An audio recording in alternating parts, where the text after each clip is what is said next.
चलो नालायक बच्चों, एक बार फिर से वेलकम है आपका यूनिट 2 में। छोटा सा यूनिट है, ध्यान से सुनेंगे तो समझ में आएगा। करना क्या है, यहाँ पे हमें डिटरमाइन करना है प्राइस। यहाँ पे हमें डिटरमाइन करना है प्राइस। सबसे देखते हैं बेटा इंट्रोडक्शन क्या कहता है। कहता है importance of price. Price expresses exchange value of goods and services and value of factors of production, जैसे कि रेंट, वेजेस, इंटरेस्ट और प्रॉफिट। मुझे इसकी कीमत निकालनी है, साथ में अपना प्रॉफिट भी। अगर मैं एंटरप्रेन्योर हूँ, मैंने आपको बता चुका हूँ कि एंटरप्रेन्योर लैंड, लेबर और कैपिटल तीनों को लेके आता है, तीनों को लगा के अपना पैसा जोड़ के प्रॉफिट बनाता है। तो सर ये हो गया है प्राइस। प्राइस इंपॉर्टेंट है किसी भी गुड्स को खरीदने के लिए। अगला, प्राइस डिटर्मिनेशन इन इकोनॉमिक्स। लेकिन इकोनॉमिक्स के सेंस में प्राइस कैसे डिटरमिन होगा, वो कहते हैं vital for understanding how demand and supply interact to determine equilibrium price in the free market. अब क्योंकि इंडिया भी एक फ्री मार्केट है, तो उनका ये कहना था कि हम फ्री मार्केट में किसी भी गुड्स की कीमतों को कैसे डिसाइड करेंगे, ये चीज देखना भी एक प्राइस डिटर्मिनेशन होता है इकोनॉमिक्स में। फ्री मार्केट की क्या डेफिनेशन है, बोला market where demand and supply operate without external intervention. अभी देखो, अगर गवर्नमेंट ये बोल दे कि ये वाला सामान इतने में बिकेगा, तो क्या डिमांड और क्या सप्लाई वहां पे इंटरेक्ट करेगी। लेकिन अगर मार्केट ऐसा है जहां पे मैं ये वाला गुड्स बेचना चाहता हूं, at what price should I sell this good, तो मैं तो चाहूंगा हाईएस्ट में बिके। लेकिन तुम अगर इस गुड्स को खरीदना चाहते हो, कितने में खरीदना चाहोगे, लोवेस्ट में। अब लड़ाई है, मैं बेचना चाहता हूं हाईएस्ट में, आप खरीदना चाहते हो लोवेस्ट में, तो अपने को कहीं ना कहीं तो आना पड़ेगा। तो जिस प्राइस पे हम दोनों आ जाते हैं वही है प्राइस डिटर्मिनेशन या फिर इक्विलिब्रियम प्राइस। और इकोनॉमी में ये चीज, हमारी इकोनॉमी में ये चीज फ्री इकोनॉमी से डिसाइड की जाती है। एक ऐसी जगह जहां पे बायर और सेलर दोनों आते हैं, इंटरेक्ट करते हैं और प्राइस तय कर लेते हैं। अगर गवर्नमेंट का इंटरवेंशन होगा, गवर्नमेंट में intervene to set prices for critical goods जैसे कि petrol, diesel etcetera, considering factor like input cost and market का नेचर। अब कहते हैं कुछ चीजों में गवर्नमेंट आती है, और लेकिन वो कुछ फैक्टर्स होते हैं जिसकी वजह से वो ऐसा करती है। वो कौन कौन से फैक्टर है, इनपुट कॉस्ट और मार्केट का नेचर देखकर। अगला देखते हैं सर, पर्पस क्या है डिमांड और सप्लाई के मॉडल का। असेंशियल है, एक्सप्लेन करता है मार्केट के मैकेनिज्म को और प्रिडिक्ट करता है changes in equilibrium price and qualities.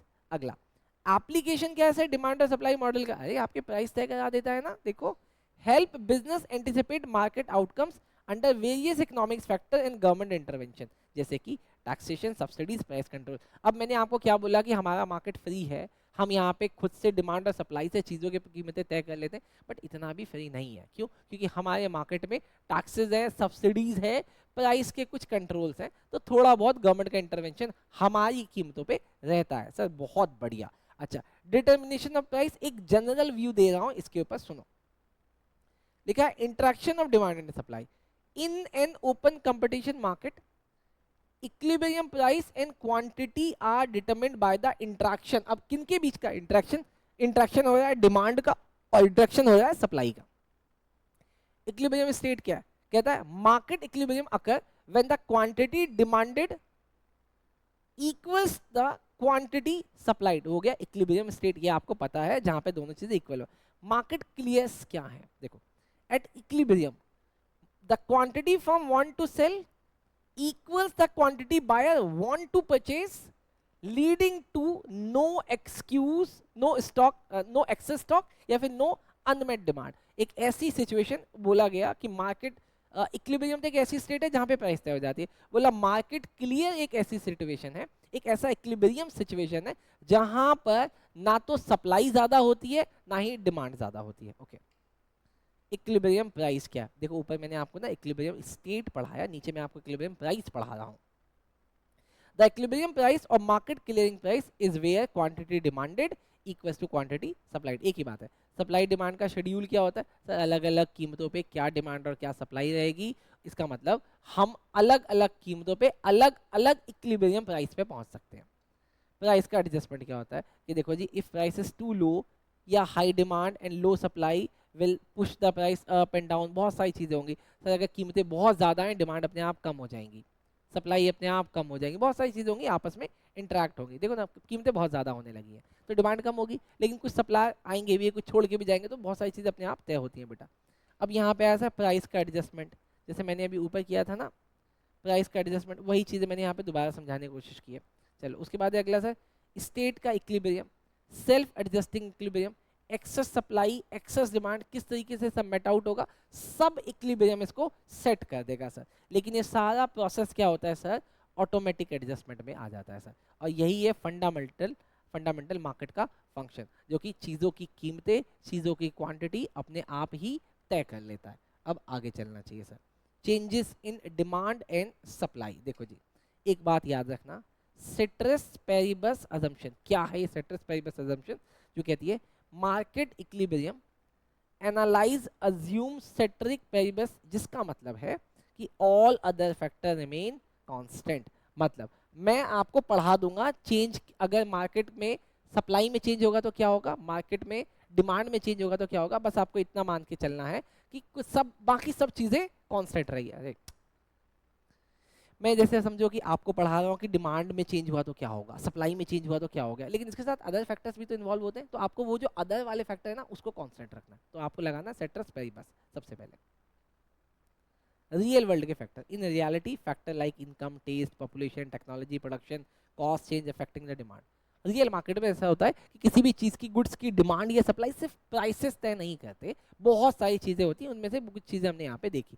अगला shift in demand and supply कर, 4 पॉसिबल चेंजेस आएंगे इंक्रीज इन डिमांड के केस में। अब मैं आपको इसको ग्राफ से समझाता हूँ, देखना सर कि इनकम के इंक्रीज में क्या होगा, एक्सेस डिमांड, रिजल्ट क्या होगा, decrease in demand, income decrease में क्या होगा, एक्सेस सप्लाई क्या होगा। ये सारी चीज़ें मैं आपको, ये जितनी भी चीज़ें आपको यहाँ पे दिख रही हैं, ठीक है, जितनी भी चीज़ें मैं आपको सबको चेंज करना भी दिखाऊंगा कि अगर साइमल्टेनियस चेंज होगा तो क्या होगा। सब चीज़ें डायग्राम से समझा रहा हूँ, क्योंकि मुझे ऐसा लगता है कि अगर आपको डायग्राम अच्छे से आ गया तो आप इन सब का आंसर दे दोगे। आओ चल के मेरे साथ, अब बिल्कुल शांति से इसको समझना सर। आओ ये मैं आपके लिए बना रहा हूँ एक बेस डायग्राम, जहाँ पे मैं अलग अलग कलर के पेन से आपको चीज़ें समझाऊंगा,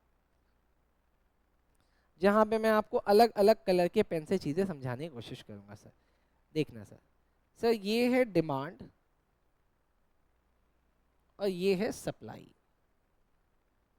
डन सर, मुझे समझ में आ गया। ये डिमांड और सप्लाई वाले जगह पे अब आप अगर ठीक से देखो तो ये है और ये है सर, हम इस प्राइस पे ये वाली क्वांटिटी इंजॉय कर रहे थे। डन। अब मैं एक एक करके चेंज करूंगा और आप देखना कि कहाँ पे क्या चेंज होता है। चेंज नंबर 1, चेंज नंबर 1, ये सर मैं पहले लिख भी देता हूँ ताकि आप कंफ्यूज ना हो। सर ये है डिमांड ओरिजिनल, ये है डिमांड ओरिजिनल, ये है आपकी सप्लाई ओरिजिनल और ये है आपकी सप्लाई ओरिजिनल। तो एस एस और डी डी ओरिजिनल डिमांड और ओरिजिनल सप्लाई है। अब इसमें से मैं एक फैक्टर में चेंज करता हूँ। मैं सपोज करता हूँ कि मार्केट में प्राइसेस तो गुड्स के सेम है, लेकिन क्योंकि लोगों का टेस्ट चेंज हुआ है, अब टेस्ट अच्छा भी हो सकता है और टेस्ट बुरा भी हो सकता है, तो लोगों ने डिमांड को बढ़ाया है और घटाया है। तो पहले सिनेरियो में लेते हैं कि लोगों ने डिमांड को इंक्रीज किया है, इंक्रीज इन डिमांड, जो मैं आपको पहले समझा रहा हूं आज के दिन में पहला। अब समझना कि इससे क्या चेंज और किस चीज में चेंज होगा। नंबर 1 सर आपका ये नया डायग्राम बन गया। डन। अब देखते हैं कि इसमें इक्विलिब्रियम कहाँ सेट हो रहा है। अब सर क्योंकि इसमें इक्विलिब्रियम कहाँ सेट हो रहा है, तो सर इसमें अब ये कट यहाँ लगा। अब अगर ये कट यहाँ पे लगा तो देखते हैं सर क्या क्या चेंज हुआ।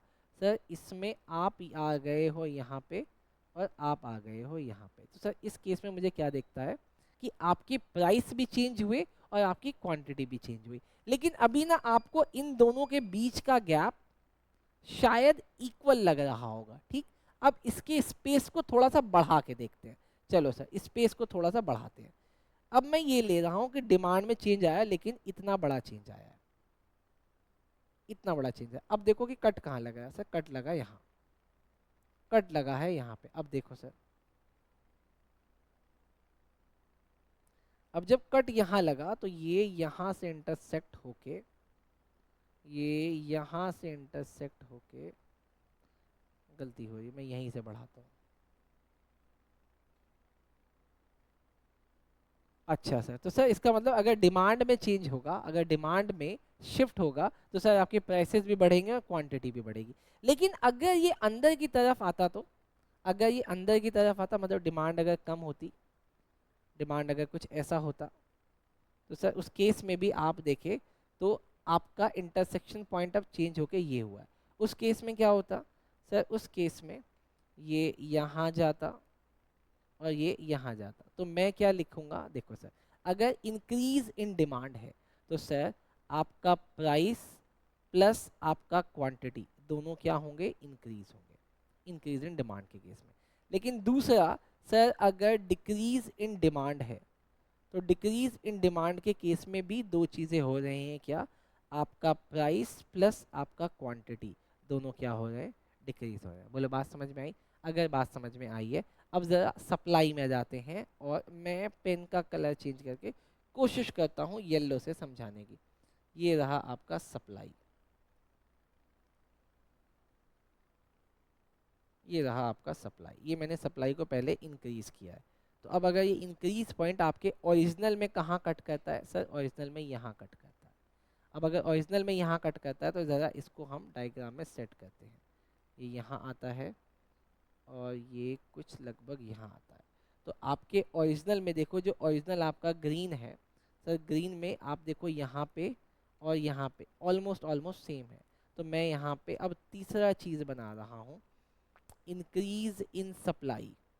अगर सप्लाई में इंक्रीज हुआ है, अगर सप्लाई में इंक्रीज हुआ है तो सर आपका प्राइस प्लस आपकी क्वांटिटी। अब ज़रा पे देखो सर, सप्लाई इंक्रीज हुई है तो सर इस केस में क्या हुआ, क्वांटिटी तो अरे एक मिनट यार, ब्लैक पेन ले लेता हूँ। अगर आपकी सप्लाई इंक्रीज हुई है सर, देखो ना सप्लाई यहाँ से यहाँ आई है, तो सर इस केस में क्या हुआ कि आपकी क्वांटिटी तो इंक्रीज कर गई। क्वांटिटी क्या कर गई सर, आपकी क्वांटिटी इंक्रीज कर गई, लेकिन साइमल्टेनियसली आपकी जो प्राइस थी, प्राइस वो क्या हुई है, डिक्रीज हुई है। डन? तो ये आपको याद रखना है। लेकिन ये याद रखने के लिए आप तभी काम करोगे जब आप इस डायग्राम को बनाओगे। तो एग्जाम में अगर ये आए तो आप कोशिश करना छोटा सा आप ये डायग्राम बना लेना, सबसे पहले क्या, ओरिजिनल वाला, उसके बाद नया वाला। डन? काम कर जाएगा। लेकिन अगर कहते हैं कि दोनों चीज़ों में साथ में चेंज आया है, तो अब जब साथ में चेंज आएगा ना, तो इसके लिए एक नया डायग्राम देखो कि ये है आपका ओरिजिनल डायग्राम, ये है आपका ओरिजिनल डायग्राम। बहुत जल्दी कोशिश कर रहा हूँ आपको समझाने की ताकि आपको चीज़ें क्लियर हो जाए बेटा। ये है आपकी ओरिजिनल की सिचुएशन। अब उन्होंने बोला कि साथ में चेंज आया। अब साथ में चेंज आया तो तुम मुझसे पूछो कि सर किसमें कितना चेंज आया, उन्होंने बताया नहीं। मैं आपके लिए एक हाइपोथेटिकल केस ले लेता हूँ कि आपकी डिमांड में चेंज आया 20% का इंक्रीज, ठीक, लेकिन आपकी सप्लाई में भी चेंज आया है, सप्लाई में आया है 5% का इंक्रीज। अब अगर सप्लाई में 5% का इंक्रीज है तो देखो सप्लाई इतनी सी बढ़ी होगी, सप्लाई इतनी सी बढ़ी, लेकिन डिमांड में मैंने बोला कि ज्यादा चेंज आया तो डिमांड में इतना चेंज आया 20% का। डन? अरे बोलो ना, हाँ हाँ जी सर। अब देखो जी नया कट कहाँ लगा सर, नया कट तो यहाँ लगा। अब इस नए कट से डायग्राम बनाओ। अब देखो ओरिजिनल से क्या दिखाता है सर। अब मुझे ना यहाँ पे एक बात समझ में आई, अगर इंक्रीज इन डिमांड ज्यादा होगा और इंक्रीज इन सप्लाई कम होगा तो उस केस में प्राइस में तो इंक्रीज आएगा, सप्लाई और क्वांटिटी में भी इंक्रीज आएगा, लेकिन लेकिन लेकिन प्राइस का इंक्रीज कम रहेगा और इसका इंक्रीज ज्यादा रहेगा, मोर, और ये लेस। डन? देखो ये यहाँ से सिर्फ इतना बढ़ा और ये यहाँ से इतना बढ़ गया। तो ये सारी चीजें याद करने से अच्छा है कि आप इसको एग्जाम में बना के देख लेना बेटा, ठीक। चलो, आई होप मैं आपको ये भी बहुत अच्छे से समझा पाया हूँ। यूनिट 2 भी यहाँ पे खत्म होता है। लाइक शेयर सब्सक्राइब अगर आपको मैं अच्छा लग रहा हूँ तो, आई मीन मेरा पढ़ाना। ठीक है सर, चलो मिलते हैं, बाय।